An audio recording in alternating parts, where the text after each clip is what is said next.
what do you kind of give people when they're saying like, I want to be a YouTuber? I want to be like, what's the perspective that you tried to help people maybe grasp in that endeavor?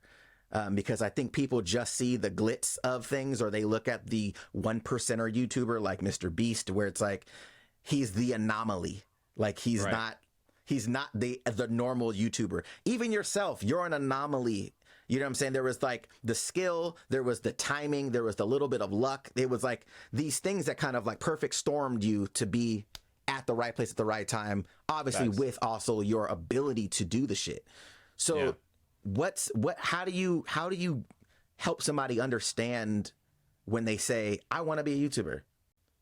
Well, what I always tell people is that they should do it not because they want, like, to me, the way that I look at success is that it's a personal thing. So they have to do it for themselves and not for other people, if that's why they want to do it. Because a lot of people, they don't want to be a YouTuber. They just want validation from the world. That's what they want. They want attention and they want money. But the thing is that if you're not passionate about it, it's going to feel like a job and it's going to burn you out.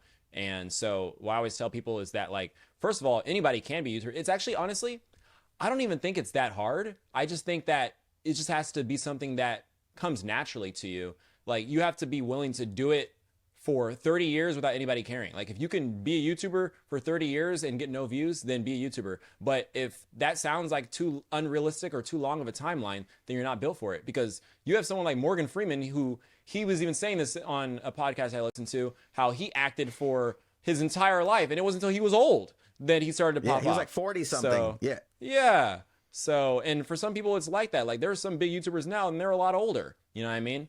Yeah. And for those younger people, it's like, yeah, they're some type of anomaly or what's the other word? Industry plant. You know what I'm saying? So so like, I feel like for anybody, they should pursue their passions, and if YouTube is a part of that journey, then they should take it. I do think that anybody could be a YouTuber, because you could be a YouTuber of any type. For a lot of people, they want to be a version of something that they've already seen. But what I always tell people is, like, you need to create your own lane. You need to be your own niche. You can pull from other things to be a base inspiration. Like, all of my ideas, all of like my concepts, they originated from me just copying somebody else, but I built and innovated it. You know what I'm saying? Same like how we were saying with the anime these days. It's like, okay, well, they were inspired by those creators and then they made something better. They made something different. So that's what I tell people is that, like, I mean, this is why I tell people with everything. It's like, do it for yourself.